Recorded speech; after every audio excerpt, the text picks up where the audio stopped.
Hello Flosstube friends and welcome back to my channel, or welcome if you are brand new. My name is Lauren, also known as Cross Stitch Bunny here on YouTube and over on Instagram, and this is my Flosstube episode number 26. A big thank you to any new subscribers that have subscribed and started to watch my updates since my last video. There have been a few of you, so welcome. And as always, a huge thank you to all my existing subscribers that take the time to watch my videos with each release and take the time to like and comment. Like, I do really appreciate it. So a big thank you to everyone. Now, I have quite a lot to pack into this episode. So this is episode number 26. It's been exactly 2 weeks since I filmed my episode 25 on the 1st of December, and this is all about my Christmas stitching.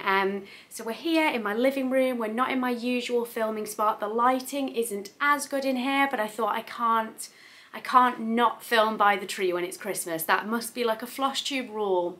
You have to film by the tree for at least one of your December episodes. So here I am. And I have a festive finish to share with you today. I have 3 new starts, and 2 of which are very overtly festive, and another one that I'm considering to be a festive start. And then I'm going to have some nice haul to share with you, and then a lot of plans. So a lot of plans for going into next year.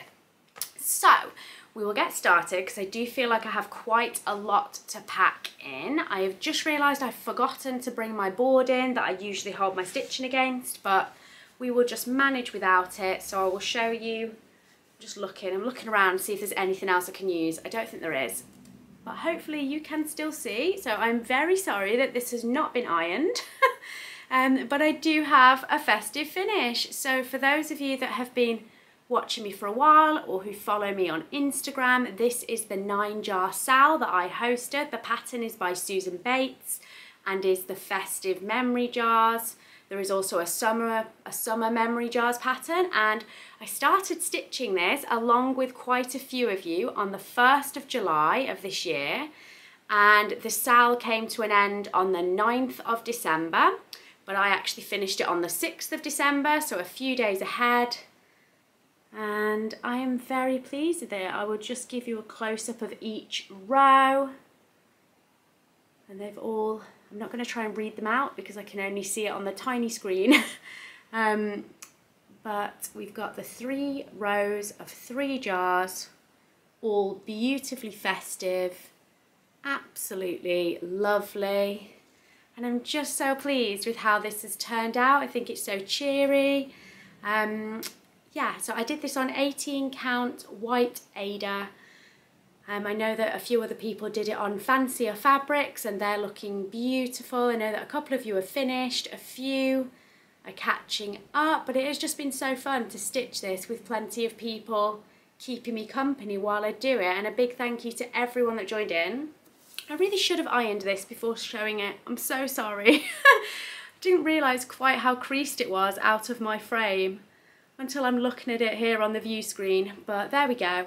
Hopefully you will see this again fully finished at some point. I'm not sure if that will be for this Christmas, but yes, that is my festive finish. And as I said, I've then had 3 festive new starts. So I finished my jar sale on the 6th, but I did want a new start on the 1st of December just to celebrate that it was December. So before I actually finished my jar sale, I did start a new festive themed piece. And I showed you this book a little while ago, which is the A Cross Stitch Christmas, and this is the Warmest Winter Wishes edition of the book. I'm not sure what year it's from, but yeah, it is the Warmest Wishes version of the book. I think they release a different one every year. And I decided that the first design I would stitch from this would be this Season's Greetings Santa Sleigh. The design is by Barbara Seslock, and I didn't quite make it for a 1st of December start because I was dithering over which one to begin, but I did end up starting it on the 2nd of December, and here is my progress so far. So this is my Festive Greetings Sleigh. And you may notice that the stitches look pretty tiny. Let's see if I can give you a decent close-up. And that is because they are very tiny. So I made the decision to stitch this on 25 count, which was dictated, if I'm honest, more by the colours of the fabrics in my stash. So I wanted to do it on grey. It is stitched on grey in the model stitch in the book, and I liked that. And I just found this really nice kind of pale grey in my stash and thought that'd be perfect. And then I looked at it, it's a 25 count even weave. But it's a very strange even weave, so I don't know if it will translate well on the camera, and I'm not sure how close I can get before your view becomes blurry, but it's a very open weave. So a lot of 25 counts. I don't know if it will show very well. Maybe if I unfold it, it might show better. But it's a very open weave. Oh, and it looks like I've been eating chocolate while I've been stitching on this. Naughty. Whoopsie, I don't usually stitch and eat, but I don't know how that's got on there. But anyway, so I don't know if you can see very well, but it is a very open weave. And so despite the fact that I'm stitching on 25 count over 1, which as you can see, it's going to be quite small. This is the entire width of the design. I've gone all the way across the bottom, so that is going to be the entire width. So it's going to be very small relative to the stitch count. But I decided to do it 2 over 1. So I'm using 2 threads. I'm stitching this with Royal Broidery threads that I've mentioned to you previously as a cotton, 100% cotton DMC alternative. I've stitched so far with them on my Dragon with Pancakes and I've enjoyed them a lot, and I've started stitching this with them and I'm very pleased. And this fabric, like I said, is a 25 count. I'm stitching 2 over 1. And when I did post on Instagram that is what I was doing with my new start, Marie from Stitches and Diamonds did message me and she was like, Lauren, I'm not trying to interfere with your new project. She was like, but are you sure? Are you sure that it's a good idea to stitch 2 threads over 1 on 25 count? She was like, because that's probably going to end up like giving you a nightmare and being bulky potentially. But I had a little chat with her and I was saying to her like about how open the weave is on this fabric. It's crazy, like the holes are just so big and so open, and I've had no problems at all pulling the 2 threads through, and I think it's looking neat and nice and the stitches look full, but I don't think they at all look bulky. But I was explaining this to Marie and I was saying like the fabric is strange. Like this was just in my stash and it is definitely an even weave. It's not a linen. Almost has like a bit of a plasticky feel to it. And like I was chatting to Marie and I said to her, it came in a tube, but I've lost the tube. I said, but I know that this came in a tube. And she said, oh, she was like, actually, I think that's a DMC fabric and I think I've got the same one. And then she sent me a picture of hers still in the tube and I was like, yes, that's what it is. So yeah, this is like a very strange fabric. It's a 25 count even weave by DMC, which I managed to deduce from my conversation with Marie. We've both got the same fabric, but I have to say, like, despite the fact that it feels a bit strange and a bit plasticky, it's quite nice to work on. And definitely if you wanted to stitch something over 1 on a 25 count, but you don't want to be struggling to see the holes, this is good stuff, I would say. I would say that it is really good if you want to stitch something on a smaller count and just do it over 1, because it's not giving me any bother whatsoever despite the small count of the fabric, because the holes are just so easy to see. So that is that one. I've gone on about that one a little bit, but yeah, like that fabric is just such a strange fabric. But I believe, I couldn't remember where I bought mine, but Marie said she got hers from Lovecrafts in a sale a while ago. So you know, maybe I got it from there too. That's definitely where Marie said she got hers from. So if you want to try and find this fabric, yeah, it comes in a tube, it's 25 count and it's DMC. My next new start for Christmas is the Lizzie Kate Dear Santa I've Been Good chart, and I decided to make a start on this. I originally purchased this chart from my friend Sam, who is on Instagram as Stitcher Sam, and she had already stitched it, but she also had like all her leftover threads. So I've started this And as you can see, I've not really got too much left to do. Like if you look at the pattern versus where I am, I have got a lot done, but I'm so disappointed. I was thinking this is 100% going to be my finish for Christmas this year because it's such an, you know, a simple and easy Christmas pattern, and unfortunately I ran out of one of the colours, and it isn't DMC. It's all being stitched in Weeks Dye Works, which I just don't have a stash of, so I am not going to be able to finish this for Christmas. I have ordered the thread, so the threads are on order, but I really don't have much hope that it's going to arrive this side of Christmas. So sadly, this should have been a whip that I should have been able to easily tick off my list, but that's just not going to happen. Sorry if the camera angle has shifted just slightly. My battery went dead. Like, something technical always goes wrong with a Flosstube, doesn't it? And today I decided to start with a battery that was nearly flat. Hopefully this one will last now until the end, but yes, I just don't think, although I could more than finish the stitching in, you know, probably just a couple of hours, I could finish the remaining stitching on this. I just don't have the thread that I need to do it. The thread that I am missing is used to fill in the last bit of this tree here, and the words on the top. There is one word that I need here. Sorry. There's one word here that is in that colour as well. So yes, I would be over the moon if my threads arrive this side of Christmas. I say threads, I only needed one over-dyed thread. I needed Weeks Dye Works in the colour Holly to be able to complete the design, but to order just one thread and then pay for postage seemed a bit silly. So I did order some threads for another pattern that is on my to-do list for next year, just to make it a bit more worth it for the delivery. But if that order does arrive this side of Christmas, I'll be thrilled and I will quickly get this finished. So there's a small possibility you might see it in my next episode as a finish when I film at the end of the month, slash 1st of January potentially. But I'm not holding out much hope because I know the postal system at the moment is just awful. So this may well get finished next year, which is a bit of a shame because obviously I could more than have finished this for Christmas, but I think my downfall is that I decided to stitch this on a 28 count. So I'm stitching this on 28 count natural beige linen, which is from my own Stitch Bunny shop. It's a lovely fabric, and I had some in my stash, just a cut piece. I had this piece that was the perfect size for this design, and it was left over from when I stitched my red squirrel, which is on the same fabric, and I just thought, oh, I'll use that.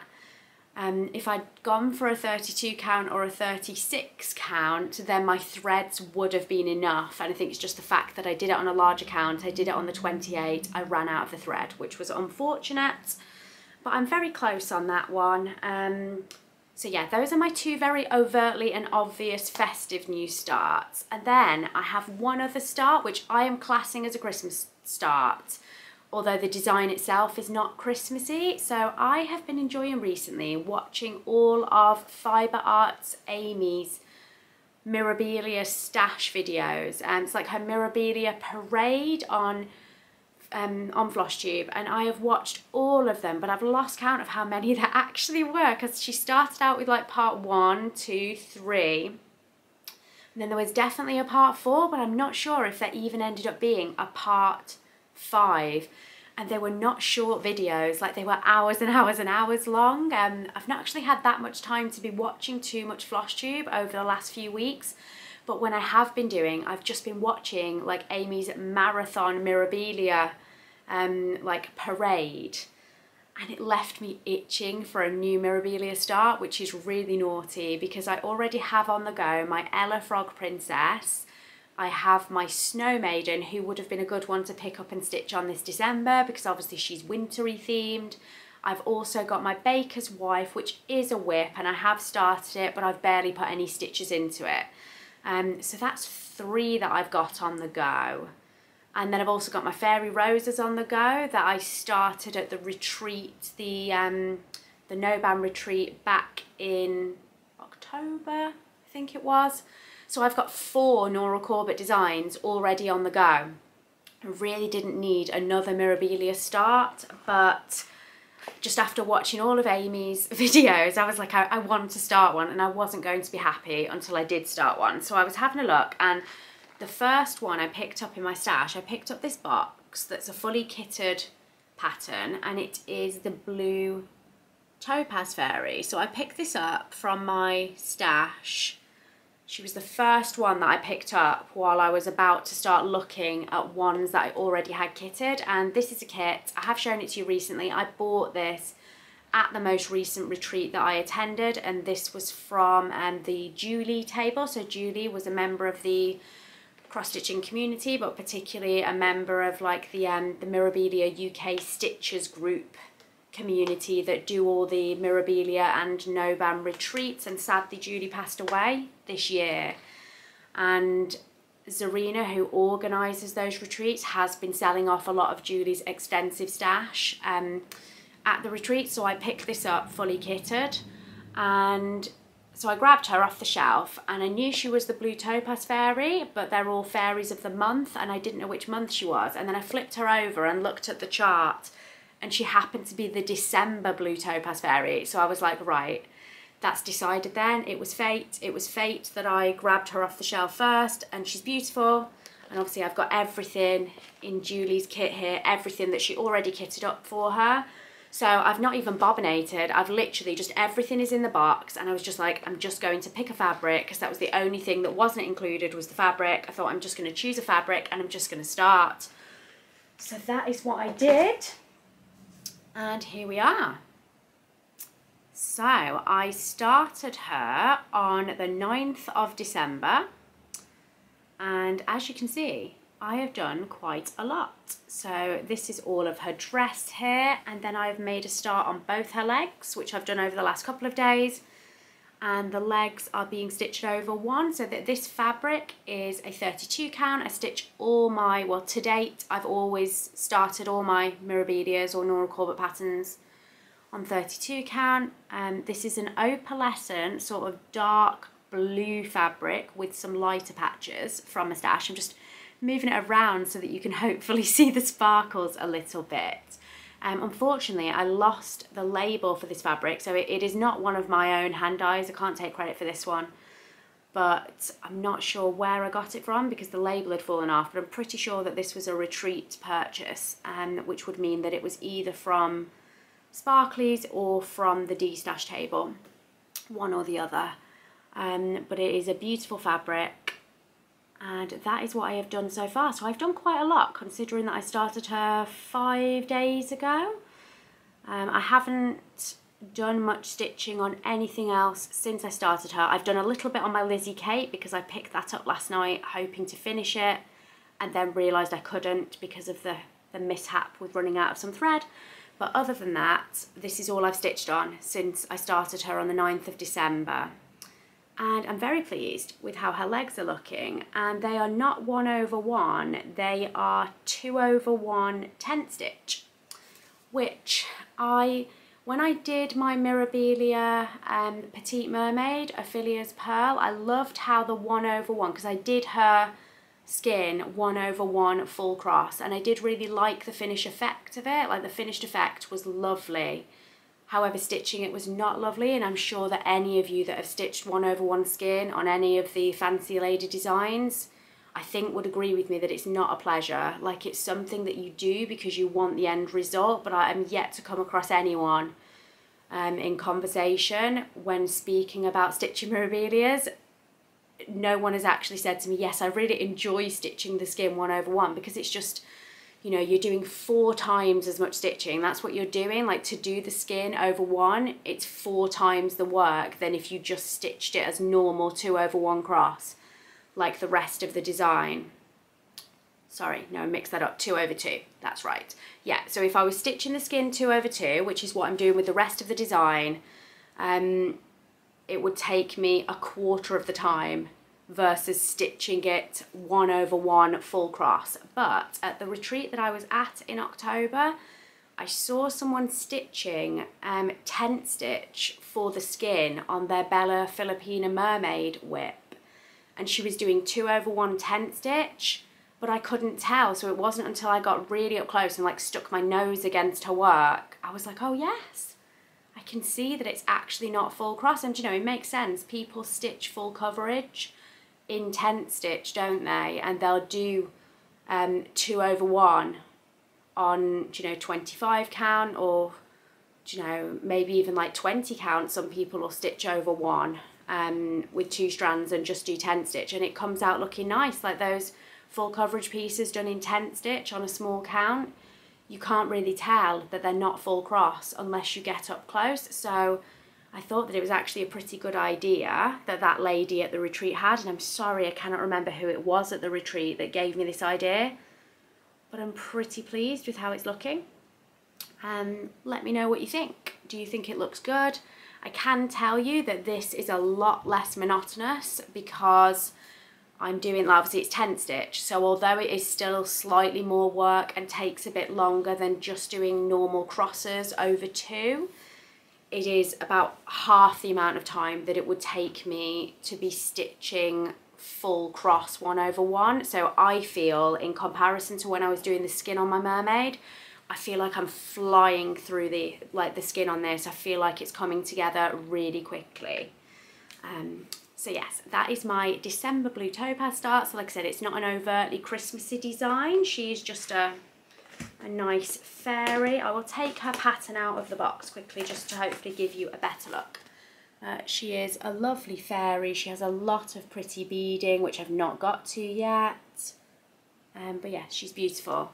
And I feel happy that I've got a good chunk done on her. I just need to keep that momentum and continue making progress on her, because I do have a habit with the fancy ladies of doing a great big chunk on them, then starting a new one. And yes, I would not like to be starting too many more before I have a finish. I do need to finish some of my fancy ladies. So that is all the stitching that I have to show you today, but I have lots of other good stuff to share with you. So firstly, my plans for the rest of 2022 are fairly simple. I am going to join the seasonal sale, which is the hashtag for it, seasonal sale, that is being hosted by Lynn, the Lancashire stitcher, here on Flosstube, and I am going to be stitching the Summer House Stitchworks seasonal pieces. Oh, one of the dogs is being reprimanded. Sorry if you can hear that. They're being told to get down, so I'm guessing they're jumping at something in the kitchen that they shouldn't, because that's on the other side of that door. Anyway, so yes, I'm going to be stitching the seasonal patterns by Summer House Stitchworks as part of that sale. It starts on the 21st of December. You can go over to Lynn's Flosstube channel or her Instagram to find out more about that. I've not got the patterns here to hand that I will be stitching, but I will be starting with the winter pattern, which is Winter Cometh. I'll pop a picture on the screen, and I do have my threads here, so I will be stitching it in Royal Broidery. This is the threads that I need for all 4 of the patterns, and I'm going to be stitching all 4 together on this fabric, which is called Stone Washed, and this is a fabric from my own Stitch Bunny shop, and it's just like an off-white, it's very neutral, just off-white with some slightly beigey sort of areas on it. And yeah, very neutral, very nice for stitching anything on, I think. And I just thought with these patterns, like they're simple patterns, and on the model stitchers, all of them were stitched on very neutral backgrounds. But interestingly, for the model stitchers, from memory, when I was looking at the patterns, I'm pretty sure that 3 out of 4 were stitched on one fabric, like one particular neutral. And then just the last one for winter was stitched on a similar but different neutral. And I thought, well, that's not going to work for me because I want to stitch them all together, ideally, on one piece. So I just wanted something that would work for all 4. So this is what I picked. And this is just a standard size large in my shop. So for my printed fabrics in my store, my standard size large is 45 by 50 centimetres. And I did all my calculations and worked out that all 4 designs could fit on the size large if I did it in 32 count, and that would still give me like a decent border around the edge, and enough space. I was planning on stitching them probably like 10 stitches apart. Oh no, I decided I didn't want a full 10 stitches in between them. I wanted like the borders closer together, so I might leave like a gap of 5 stitches or something in between each of the 4 designs. But yeah, that's my fabric, that's my threads, and so I'm all organised for that new start. And yeah, that is my plans for 2022, is start the winter part of the seasonal Sal of Lynn's, because that starts on the 21st of December, and then I just want to carry on with projects that I've already got on the go. I'm not going to start anything else new. I won't necessarily limit myself to stitching on the Christmas projects that I've just shown you. Obviously I can't finish my Lizzie Kate unless my threads arrive, but I'm really enjoying my December fairy, so I think I'll probably carry on with her a lot. Might put a little bit more into my Season's Greetings sleigh as well, although I must admit that since I started the fairy, I've not been picking that up too much. I've not been drawn to it or wanting to pick it up, which is a shame, because it would have been nice to finish that one for Christmas, but I'm pretty sure that's not going to happen. We'll see. If I end up picking it up, then I might get back into it and I might surprise myself, but I'm assuming that that's going to be one that goes to the bottom of my whip pile at the end of the year, and I might pull it out in Jolly July or something like that. Moving on to haul. So I do have some lovely haul to show you, starting with a Hobby Jobby arrival. So the website hobbyjobby.co.uk kindly offered me a gift voucher to do a little bit of Christmas shopping, which was really generous of them, so a big thank you. However, I was spoilt for choice on the website, so as well as the little gift voucher that I received from them, the contents of this box are sort of half and half, so like about half of it was covered by the voucher that I was gifted, and the rest I just paid for myself. And they have some lovely kits, like Hobby Jobby do a lot of the Lucaresque kits, Letty Stitch kits, and they do like are these Andriana kits? I can never pronounce it, and the writing is so swirly. I think these are Andriana kits. I will have to double check on that. But this is the first one. So I just loved this. This is like a family of bunny rabbits. And obviously we are a family of 4, and I just thought that's really cute. Daddy, mummy and 2 baby bunnies, sort of looking at a little wintry house with some snow and a little bird up there. Yeah, I love that. So that is kit number 1 that I bought. Kits number 2 and 3 are also these Andriana kits, if I'm saying that correctly. And this is Coffee Keepers and Tea Keepers. And I absolutely love them. Obviously you can see from me holding them there together, they are very much a set. They're in the same theme. But this is the Tea Keepers, and I just think it's beautiful. I think these are really unusual designs, but I love them. And then you've got the Coffee Keepers here in all these little mugs. And there is actually a third one, but I didn't buy it. There is a third one in this series that is like all the cafetières and coffee kind of, you know, fancy big coffee jug sort of filter things, if I'm making any sense. So there are actually 3. There is another one in the same style that's all the kind of accessories that you use to make like fancy filter coffees. But yes, so that is those 2. My next one is this little bird, which is a Lucaresque kit. It's very simple. I may change out the fabric when I stitch this. I've not decided yet. I mean, the colours of the bird are very striking.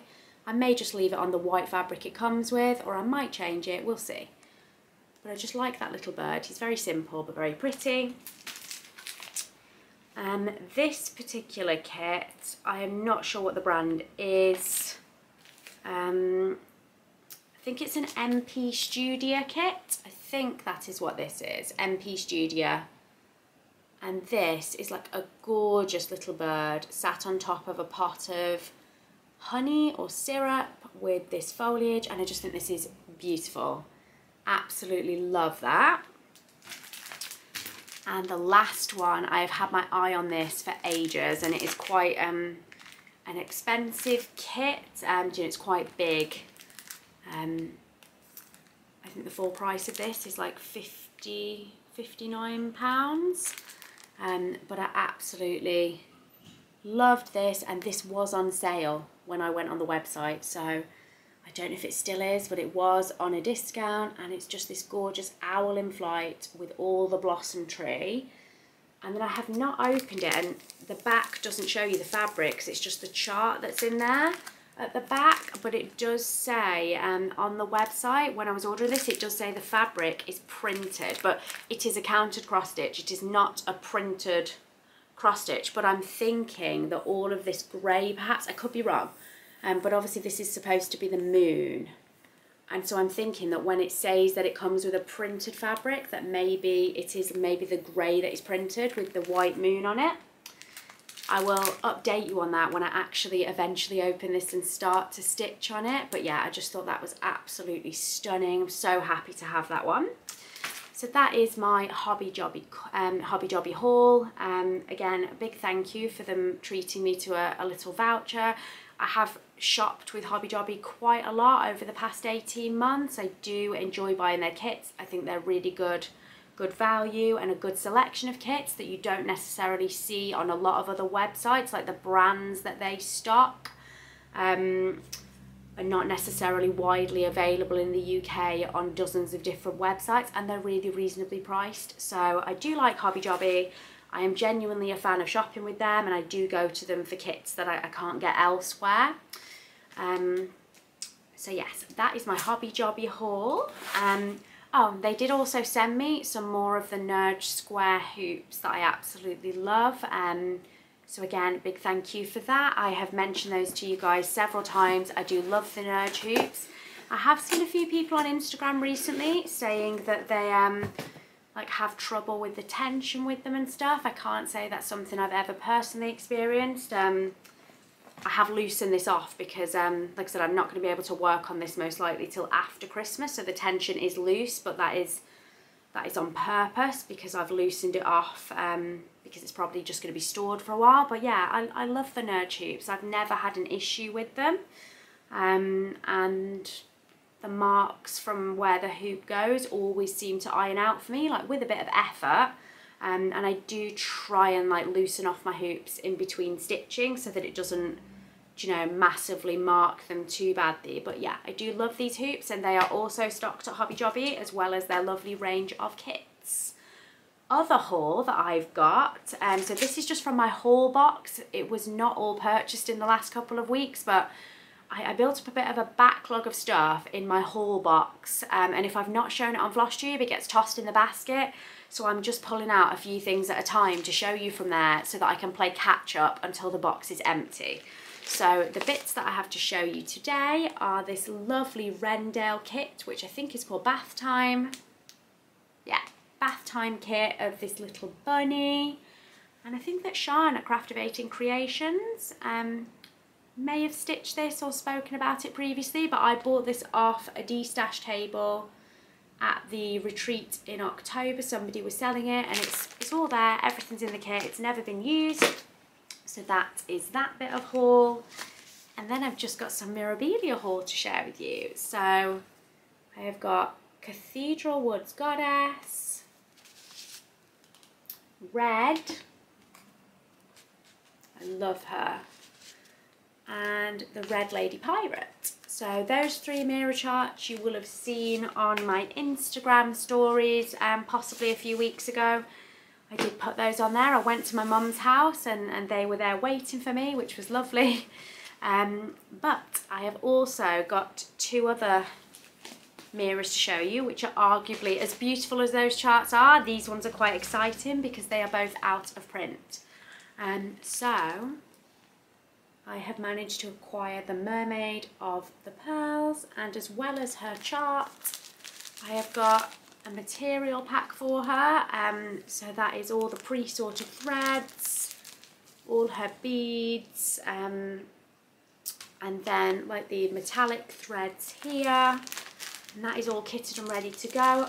Unfortunately, the fabric that came in it was Ada. This was an eBay purchase that somebody was just selling off some of their stash, and unfortunately it is Ada, which I will not be stitching her on, but it is a large piece of, I think, 14 or 16 count Ada that I can just use for something else. It's just like a nice grey colour, but I will definitely be swapping out the fabric for her. Isn't she beautiful? I'm so excited to stitch her. I have wanted her for quite a while, and then I recently saw a post somewhere saying that the heart treasure, if you can see it with the glare, but this heart treasure here apparently is discontinued and no longer being produced.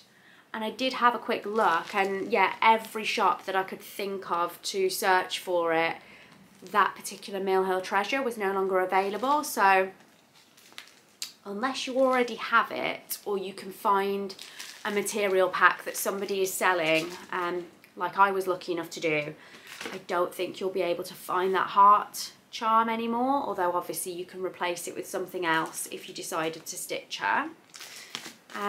The next one I got, which again was from the same person that was destashing, is Ashley's Roses.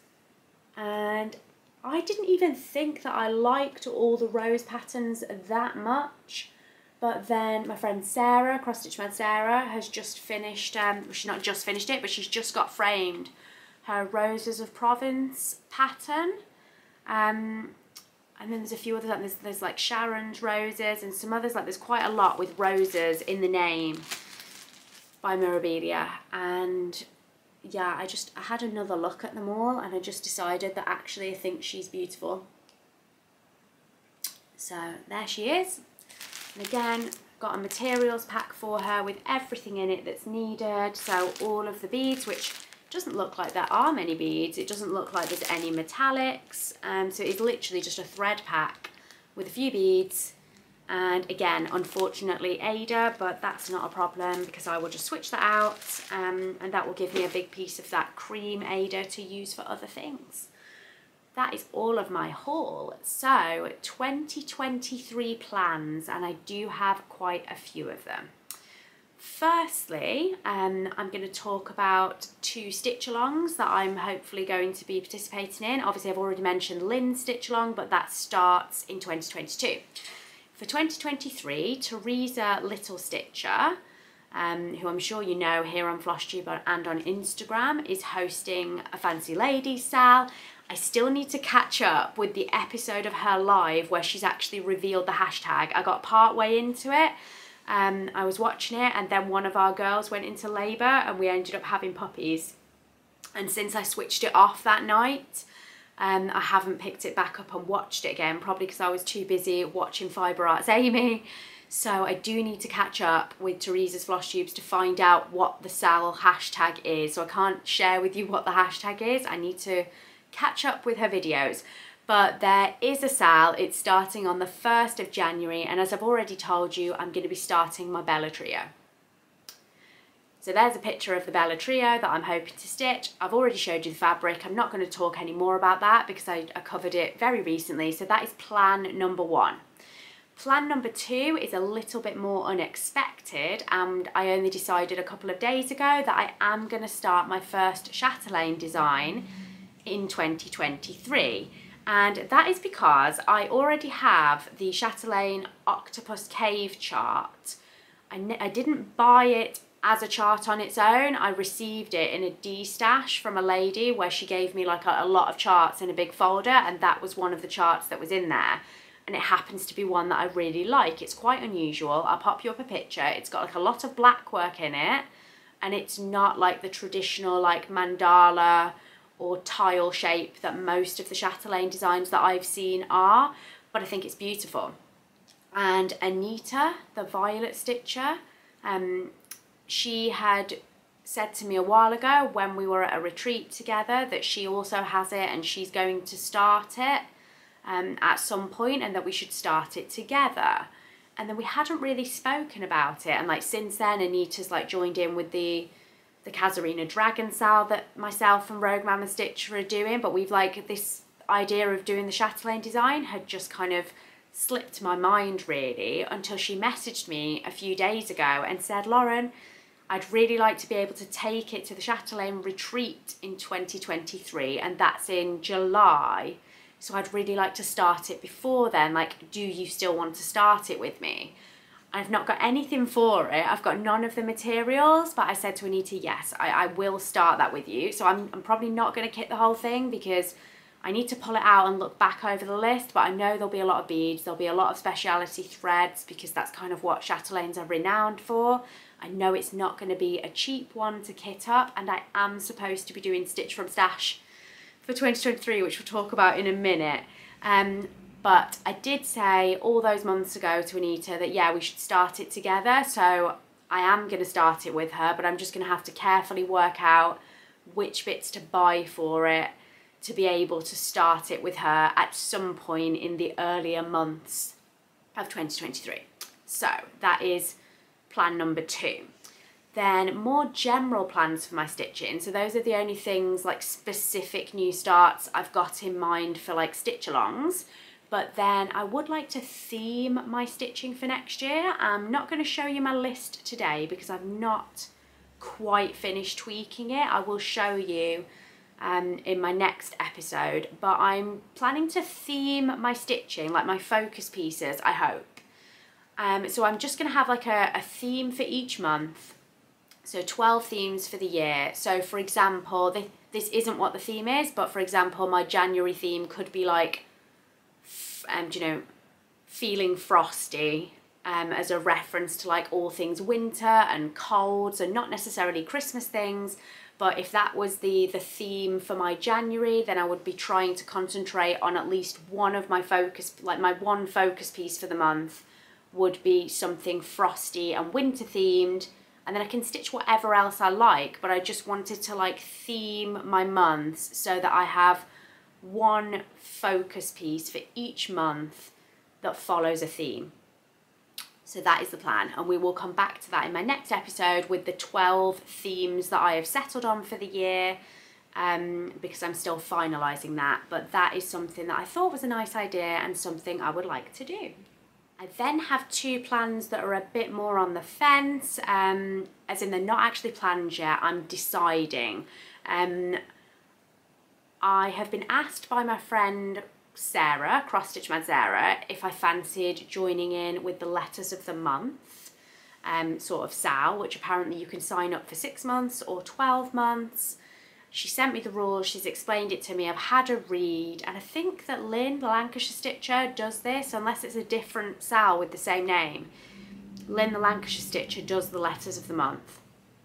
And anyway, Sarah's doing it for 2023 for the first time and asked if I wanted to join her. And I'm like 99% sure that I am going to do that, but I just need to put together my list of which letters I'm going to do. If you want more information about the letters of the month, Sal, please go on Facebook, seek out the group, and there's lots of information there. But yes, so I'm thinking I might do letters of the month, and I will speak more about that if I definitely decide to do it. I'll speak about that next time. Then the one thing that is a big question mark for next year is whether or not I participate in Whip Go. So I did do Whip Go this year and it was really fun, and for the first few months I really stuck at it and I found it encouraging, and I found that it did make me work on things and stitch on things with more motivation than if I hadn't had those Whip Go goals. However, I think it's really difficult to populate that grid with 25 goals in December, and by the following December still be interested in all the projects that are on that grid, because other things just call out to you and you want to start other things. So I am not sure if I'm going to do Whip Go yet, but if I do, I'm going to do it in a very different way, because for this year I did it naming very specific projects. So pretty much all my goals were for a specific project, and like I said, I decided what those goals were in the December, and you know, by 6 months in, I just wanted to stitch on other things, and so basically I just started ignoring my Whip Go a little bit. I will show you in my next episode, because obviously we're not quite at the end of the year yet, I will show you a summary of where I did get to with my whip go for 2022 and how many finishes I got, well, not finishes, but how many goals I completed.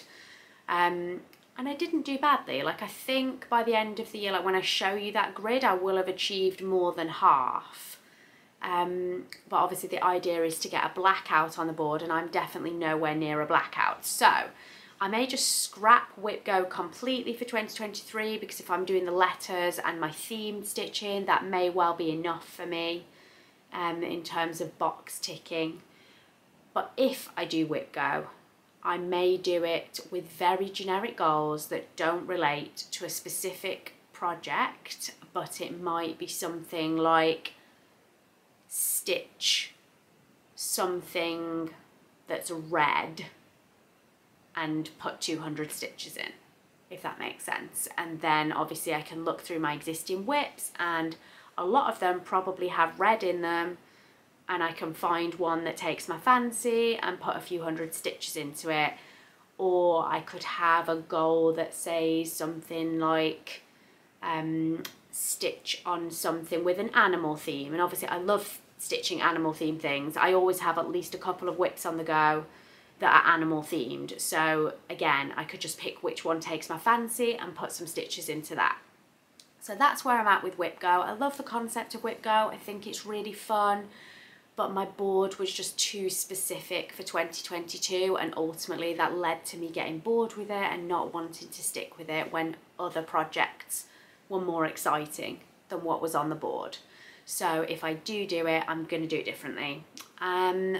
Other plans would be to finish up some stitching for my children.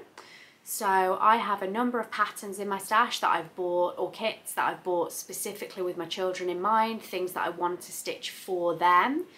And I'm just aware that there is, you know, there is a window, there is a time frame in which they're going to like those patterns. So for example, my son is dinosaur obsessed, and he's only 2 years old, so I'm pretty sure that we're going to be dinosaur obsessed for many years to come before he grows out of that phase.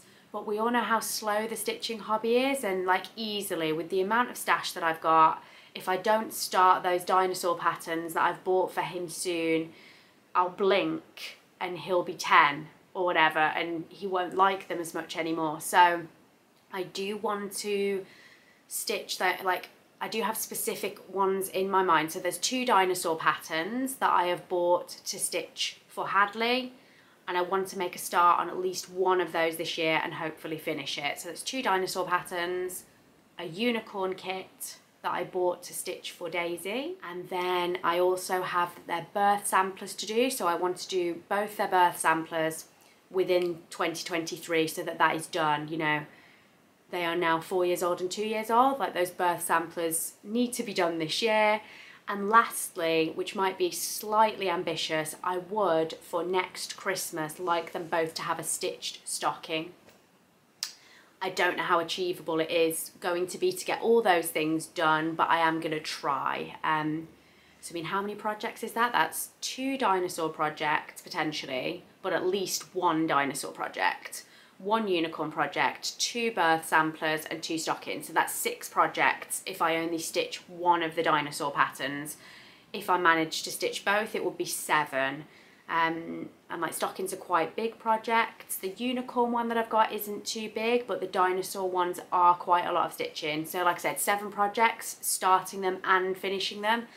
I'm not sure how achievable that's going to be, but I am going to try. And I think the ones that are highest priority for me are going to be the dinosaurs, the unicorn and the birth samplers. And if they have to wait an extra year to get the stockings, then that's what will have to happen. But I would like to try and get some of that children stitching for my kids done while they're still at the lovely age that they're really going to love those things that I make them.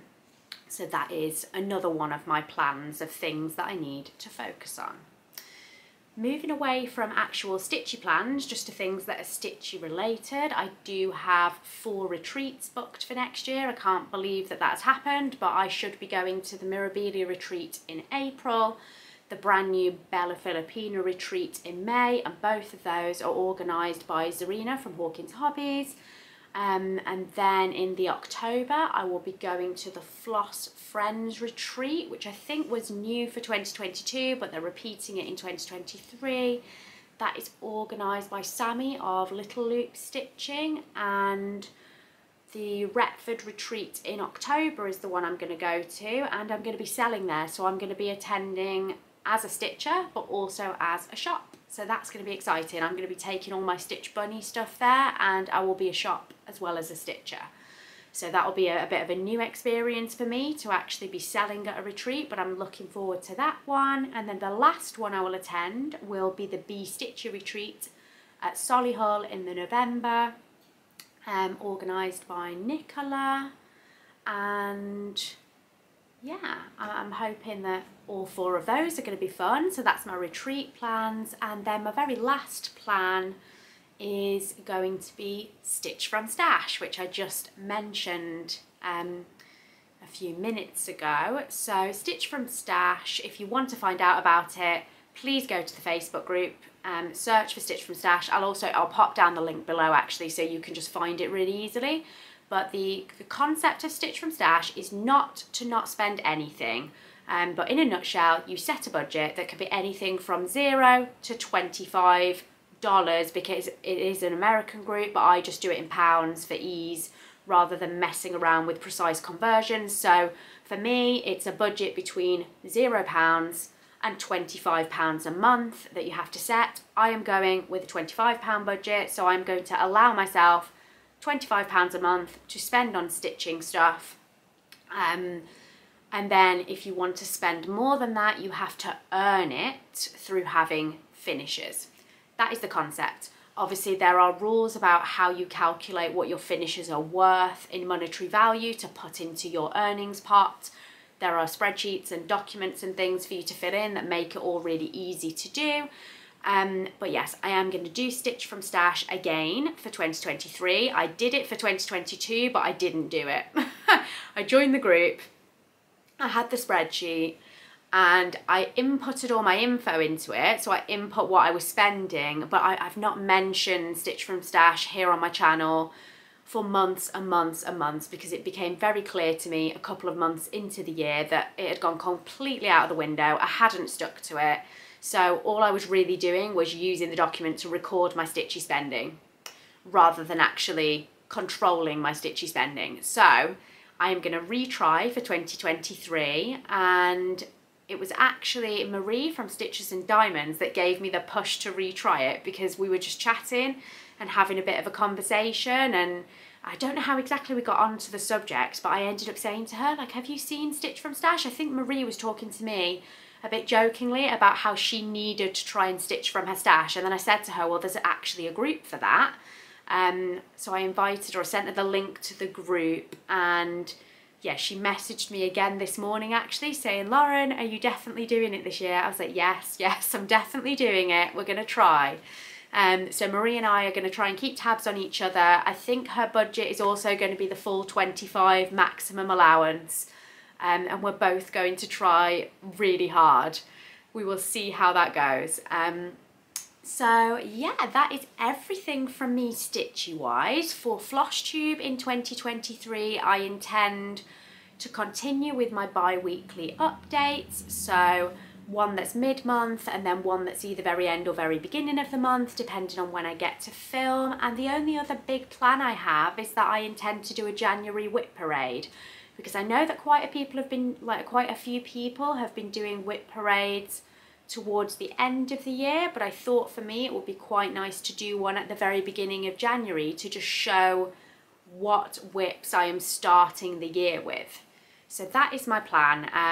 I will do my best to film my final December update video on the last day of December, hopefully, which will then mean that hopefully on the 1st or the 2nd of January, I could do an additional episode that is my whip parade just on its own. I also do still need to do the final part of my stash dive, part 3, which there's still like a small chance that I will get round to doing that in December. And if I do, I will do that at some point between now and New Year. But if not, if that video does not pop up and appear, then that will be another plan that I try and do in January. So yes, I may well have a couple of extra videos in January on top of my normal updates. I'm now on my third battery change, so I'm not sure at which point it cut out. I will just start my life update section again from the beginning. So, life update wise, obviously we're getting so close to Christmas now. I have just had a lovely weekend where my mum came to visit, and it was absolutely brilliant. We enjoyed it so much, but at the same time it was a bit sad because my mum and dad should have been coming together. And for certain health reasons, my dad wasn't able to come with her this time. And we won't be seeing them at Christmas either for the same reasons. Like, my dad right now needs to be at home, and it's not practical for me to travel to mum and dad's for the holidays with the kids because, you know, we've got all our dogs. That is a big responsibility. We're due some more puppies over Christmas. Like, it just doesn't work for us to go to them for Christmas because we're so many hours apart. And unfortunately, they won't be able to come to us for Christmas this year. So this weekend that's just gone was supposed to be our Christmas together, and it ended up just being my mum coming on her own. So we're a little bit sad that my dad didn't come with her, but that aside, I had a fantastic time with my mum. The kids were overjoyed to see her. We had such a lovely time. And I'm really grateful that we had that weekend. It was lovely. So on the Saturday, myself and my mum took the kids to a little party with one of Daisy's school friends, but they kindly let me take Hadley along as well. So she got to see the kids interacting with all their little friends, and they had their faces painted, and it was absolutely amazing. Like, the face painting that the lady did at that party was fabulous. I'll show you a picture. Of course, Hadley wanted a dinosaur, Daisy wanted a unicorn. She didn't have any templates or any examples out. She literally just asked every child what they wanted painting on their face, and then she did it. And she was incredible. And I think for Daisy's face, it took her about 6 or 7 minutes to paint, and for Hadley's, it took her less than 5 minutes, and I just thought they were amazing. So much so that I took her details for future birthday parties that we might be having, because she's just so good. If you're in Worcester or Worcestershire, UK, and you're interested, let me know. I'll pass on her details, but I just thought she was fabulous. So that was lovely. And after the party, we took them into town, into Worcester itself, with their face painting on, to go and look around the Christmas lights and to go on a couple of the little fairground rides that were in the town. And we bumped into their Auntie Maz, who was running a store there on the market. So yeah, they were really excited to see her and ran over for some cuddles, and we just had a lovely day. And the following day, on the Sunday, we went ice skating, and I have not been on ice skates since I was about 10 years old. My mum said the last time she skated, she was practically a toddler. But luckily, so we'd hired skates, and we'd also hired these helpers for the kids. So it's basically like a whale, and they sit on it, and then the adult skater can push them behind it, which did give myself and my mum something to hang on to and a little bit of stability. I did used to be pretty good at skating. So when I did used to go, I'd gone quite a number of times, and so yeah, by the time I was 10 or 11, I was pretty good on skates, to be honest, and I didn't hold on to anything, and I could do a few tricks and things, but obviously that was decades ago at this point. So I was grateful for the security of something to hang on to. I will pop up a little video so that you can see, but we just had a fantastic time. The skating session that we had booked was about an hour, but it was part of a larger winter festival. So after we'd skated, we went and looked around the little Christmas market. My mum bought a couple of Christmas ornaments. We ate some delicious brownies, smothered in hot chocolate sauce, which was just what we needed because it was a cold, snowy day. And although most of the activities at this place were indoors, it was in a giant hangar that was unheated, just like an industrial giant hangar building with no heating, so it was freezing. So yeah, the delicious hot chocolate sauce and brownies was just what was needed. We also went on some of the little fairground rides, and my mum took Daisy on the giant wheel, which we'd actually pre-booked tickets for, but unfortunately Hadley had a meltdown when we got to it and refused to get on it, and he wouldn't go on it. So I missed that, and we just had to watch Daisy and my mum go round on it. Then he had another meltdown when we were leaving the place because he decided like an hour later that he wanted to go on it. But that is 2-year-olds for you. Like, sadly he missed out, but he learnt a bit of a life lesson, I think, that when mummy and grandma tell you that we have tickets for something and we have to get on it at a certain time, we have to get on it at that time, otherwise we don't get to do it. So yeah, that was a bit of a shame, but it didn't spoil our day. We had a fantastic time, and then we came home to a lovely roast dinner that Adam had already prepped. Like, he'd actually slow cooked, not roasted the meat, but then he'd done like all the accompaniments that we would typically eat with a roast, and it was gorgeous, and it was lovely to come home and just have that all ready to eat. That was delicious. And Adam's parents joined us for that as well. So like, bar my dad, it was our whole immediate family, which was just really, really lovely.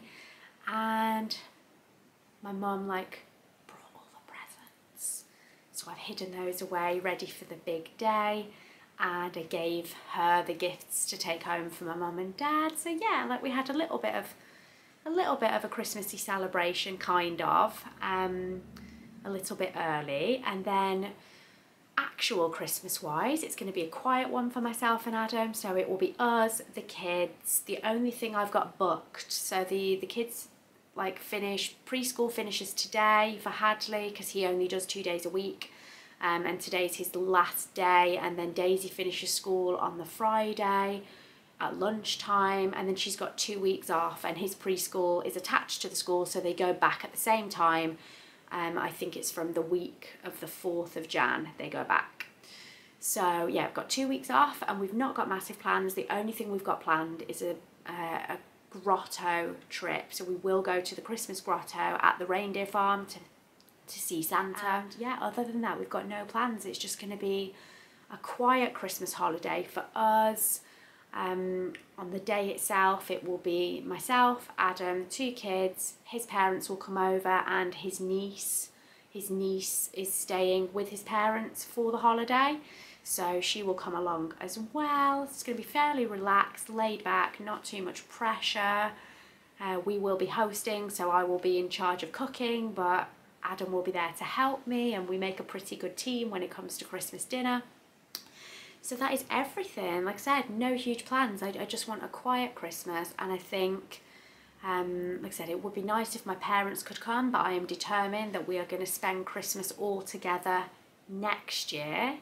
That is my hope, and that is really like the only gift that I want for Christmas, is to know that for next Christmas we'll all spend it together, because it has been a difficult year for our family.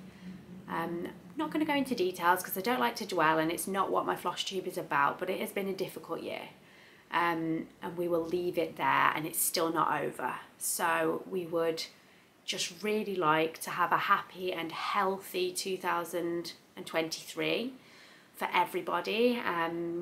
Yeah, that is what I would like for my Christmas present, fingers crossed. And I wish all the same for you and for your families, like a wonderful Christmas and a happy and healthy 2023, because that is the most important thing. I will see you all really soon in episode 27, which will hopefully be at the very end of December, unless I somehow manage to squeeze in something extra in relation to my stash dive before Christmas, but that isn't looking likely.